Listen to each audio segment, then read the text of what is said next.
Hello, friends. This is Dr. Lou, and the first three episodes in our series, we've explored. First, we've explored uh, Christian history, right? Contemporary Christian history in Africa. And the second episode was devoted to exploring early Christianity in Africa. And the third one, we we recommended, we went over some key texts on African Christian theology. In this final episode, I will be providing somewhat summarizing some key text on African traditional religion. Now, I say African traditional religion, some people put an S, but for the sake of, this conversation, I will just say African traditional religion. So we're going to go over some major text, okay? Some key text on the subject matter. So you can acquire a greater understanding of the religious sensibilities of the African people from a traditional perspective.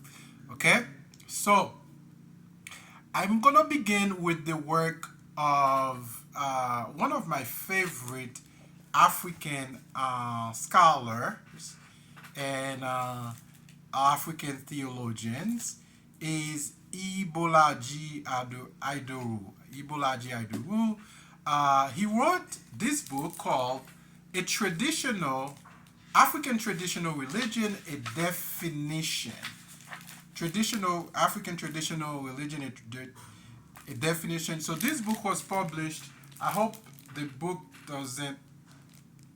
It's like you don't see it upside down. Well, I guess it's still a piece upside down. This is a little interesting.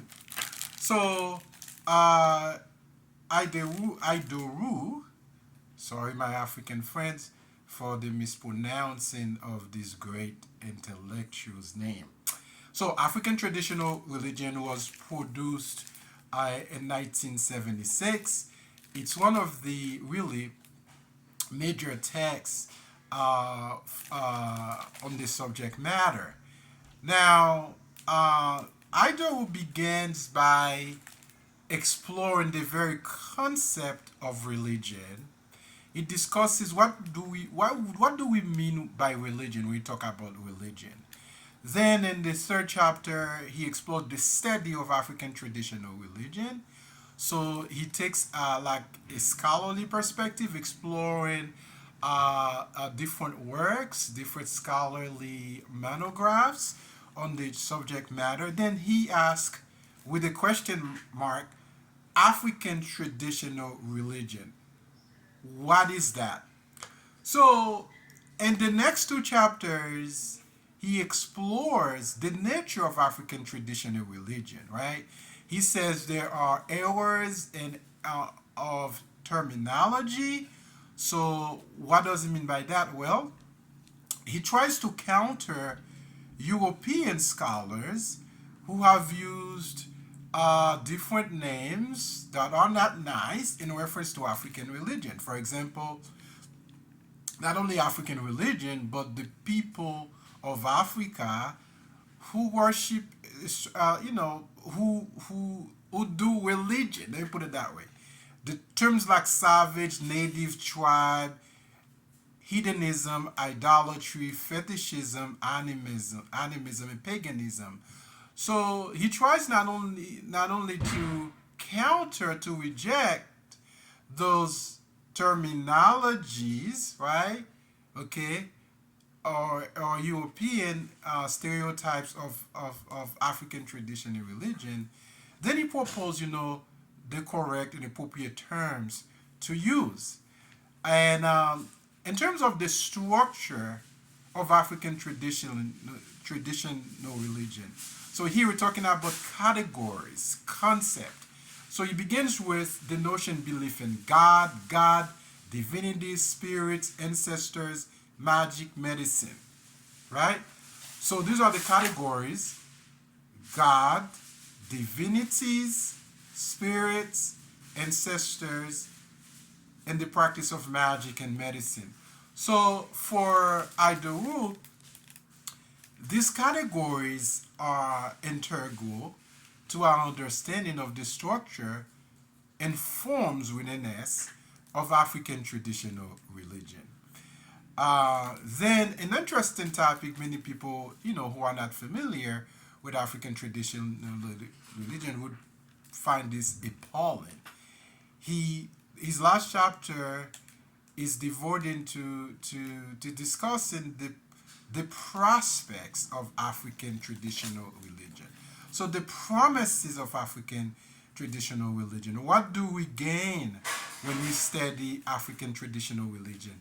What are the benefits? What are the advantages that we get when we revisit our notion of African religion?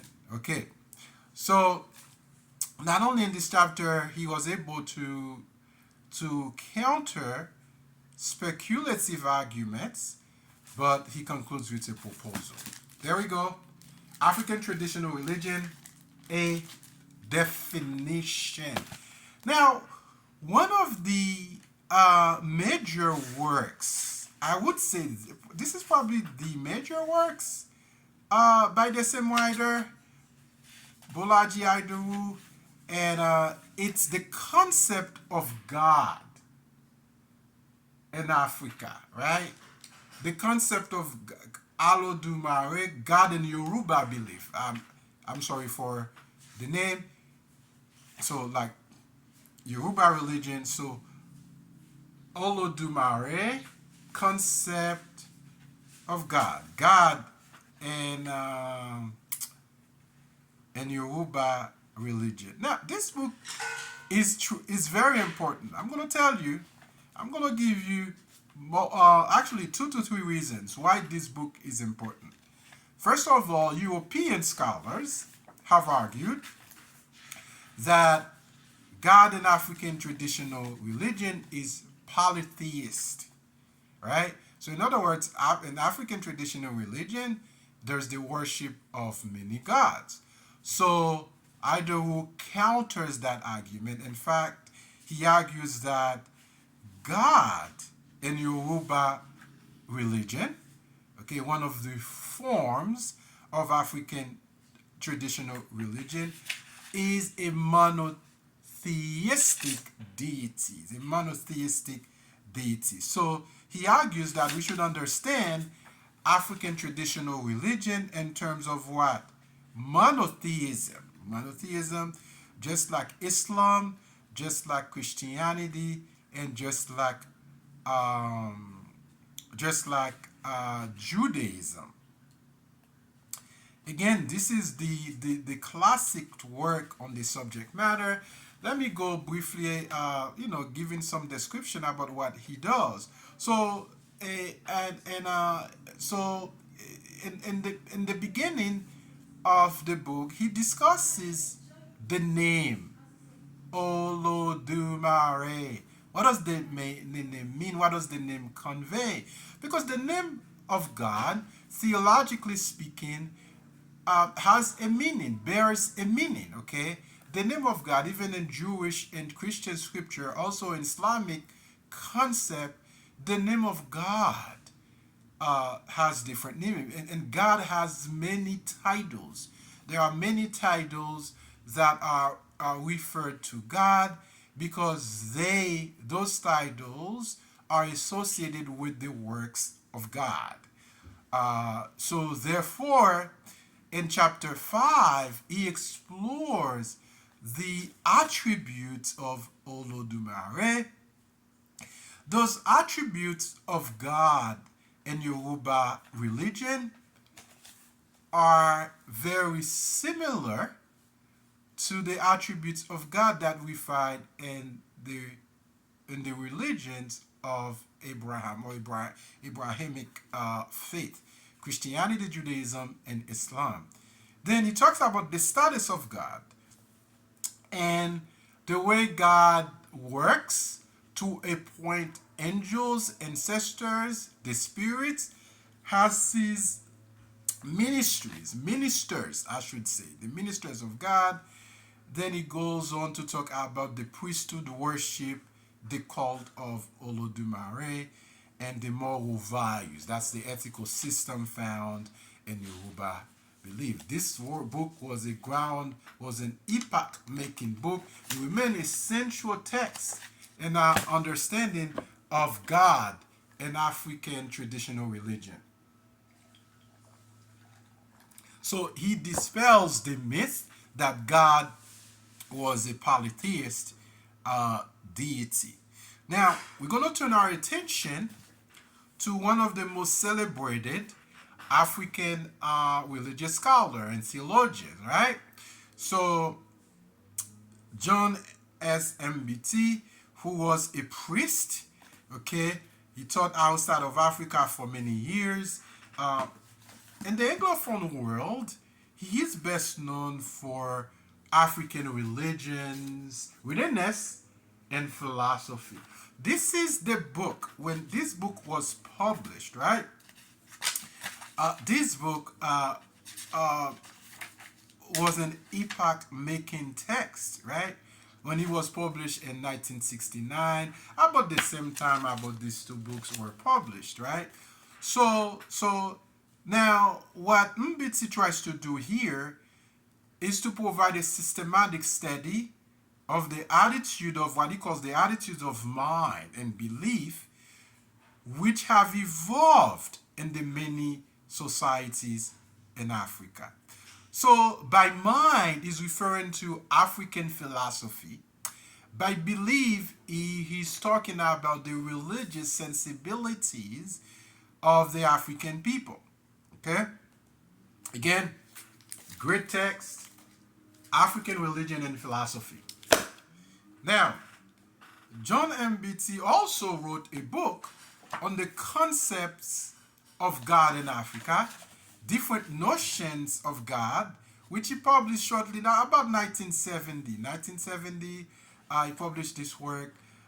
This is really a well-researched book. Now, again, he explores not only different names God is given in different African cultures, but also God's moral attributes, which are similar to the God of Christianity, God of Islam, and God of Judaism.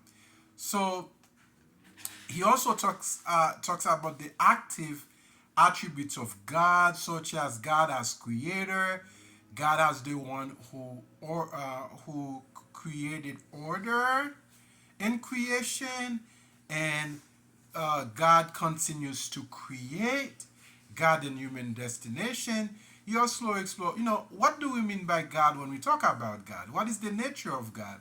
So he goes over, over the what Christian theologians call the intrinsic attributes of God.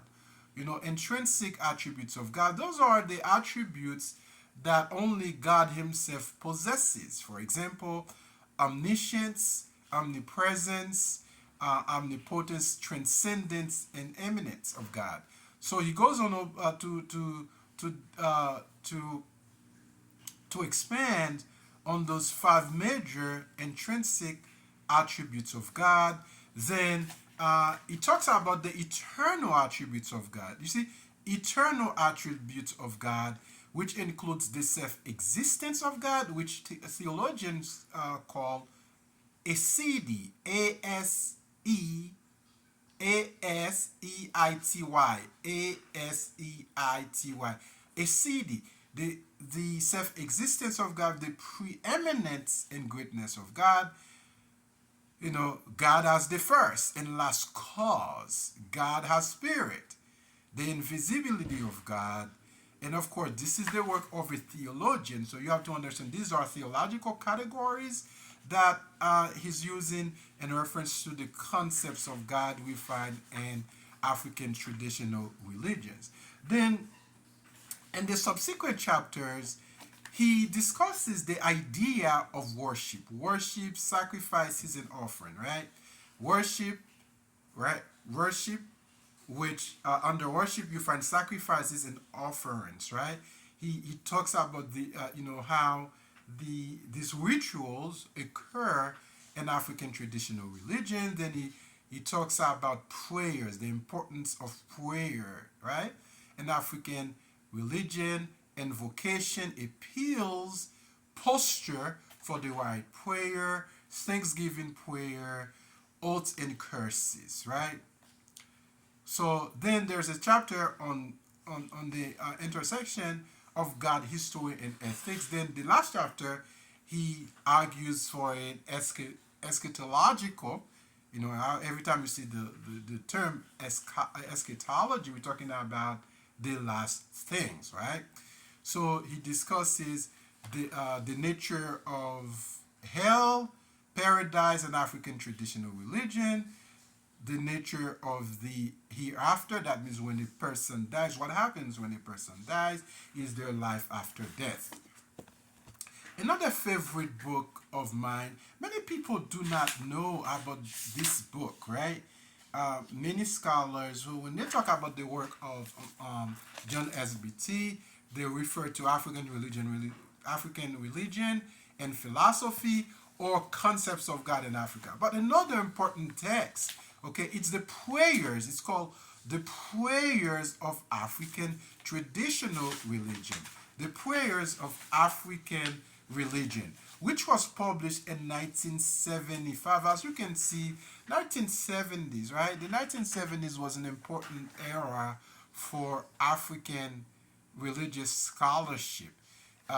The works that were produced at that time, late 1960s, 1970s, laid the groundwork for subsequent works. Okay. Now we also have to understand 1960s, late 1960s, early 1960s, in the 1970s. These are pivotal eras in African decolonial history. So African scholars who were and intellectuals and thinkers who were educated in the West, they used their pen to deconstruct European ideas of not only of the African people, but the religious sensibilities of the African people. Again, we have to see this group of scholarship, this group of works, as part of the decolonizing series, okay, of African thought, okay.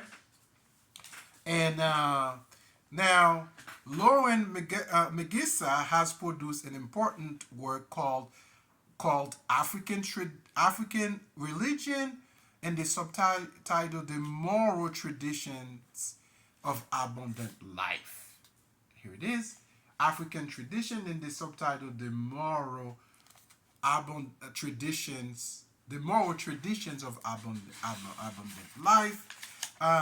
Now, this book again was published it was published in 1997 by Orbis Books. So again, this book is primarily concerned about the ethical system, the moral system that we find in African traditional religion. For example, the idea of the moral universe, where we find in the work of John Hick, right? God has many names. So John Hick will tell you that the universe is religious. So now, Lauren C. Magissa talks about the moral universe. So universe has a moral aspect. So there are myths and foundational values and norms, okay, that are important, that are part of the cosmic order. Important work to get. Now, the Marcel Griol, right? Marcel published this important work in 1948 in French, right? In 1948, the book was called Dieu d'eau, Dieu d'eau, Dieu d'eau. So the God of water, right? That's a literal translation from the French to English. So this book is again, this is another classic text. Okay, it's called Conversation with Ogotemeli. Conversation with Ogotemeli, an introduction to Dogon religious ideas. So Marcel conducted his conducted ethnographic studies among the Dogon people. That is the Dogon people this from in Sudan. Okay, it's a group of tribal group, also linguistic group in Sudan. So it's actually a classic work where he explores accounts of myth, accounts of religion, and philosophy of the Sudanese people. Now, he tries to dispel the myths which European and American anthropologists and thinkers have described in reference to the religious and philosophical thoughts of the Sudanese people as savages. So here he says no, no, no, no. In fact, the Dogon people of the Sudan lived by a cosmogony, a metaphysic, and a religion which puts them on a par with the peoples of antiquity, okay, in which Christian theology might indeed study with profit. Okay, this is his major argument in this book. Now, I'm going to turn to another favorite work of mine, which was published by Adama and Naomi Dubia. Adama and Naomi Dubia. It's called The Way of the Elders. The Way of the Elders, West African Spirituality and Tradition. West African spirituality and tradition. Okay? So, what this book does, it provides an overview of the fundamental beliefs uh, um, in traditional village life in West Africa. So here both authors, I should say, study cosmology and taboos of the sacred elements of the everyday life among the people of West Africa. For example, uh, um, some of the chapters include discussion on spirits in energy or spirits as energy offering, charms, herbal healings, and the four elements of nature: sacred music, dance, rites of passage, and etc. Now, Okot P. Baitek, okay, this is an interesting work that engages in critical interaction with the way Western scholarship has portrayed the religious experiences of the African people. In fact, the book is called Decolonizing African Religions. Decolonizing African Religions, a short history of African religions and Western scholarship. This is a short book, but it's a breathtaking text with the level of uh, uh, sophistication this book was written. Now, again, usually when people talk about African traditional religion, they they ignore the significance of Egyptian religion, okay, among other African traditional religions. It's like Africa does not belong to, Egypt does not belong to Africa, or Egypt is a different entity. Well, you know, Egyptian religion is the most ancient African religion, Okay, if you really want to get a good understanding of African traditional religion, you need to study ancient Egyptian religion. In fact, the great African physicist, scientist, his name just escapes me just right now. Oh my gosh. Makes that argument. He traces modern African religion. Uh, wow. I'm sorry, guys. See, when you're getting old, it's no fun. But anyway, the book that I want to refer you to is written by Henry Frankfurt. Henry Frankfurt, Ancient Egyptian Religion.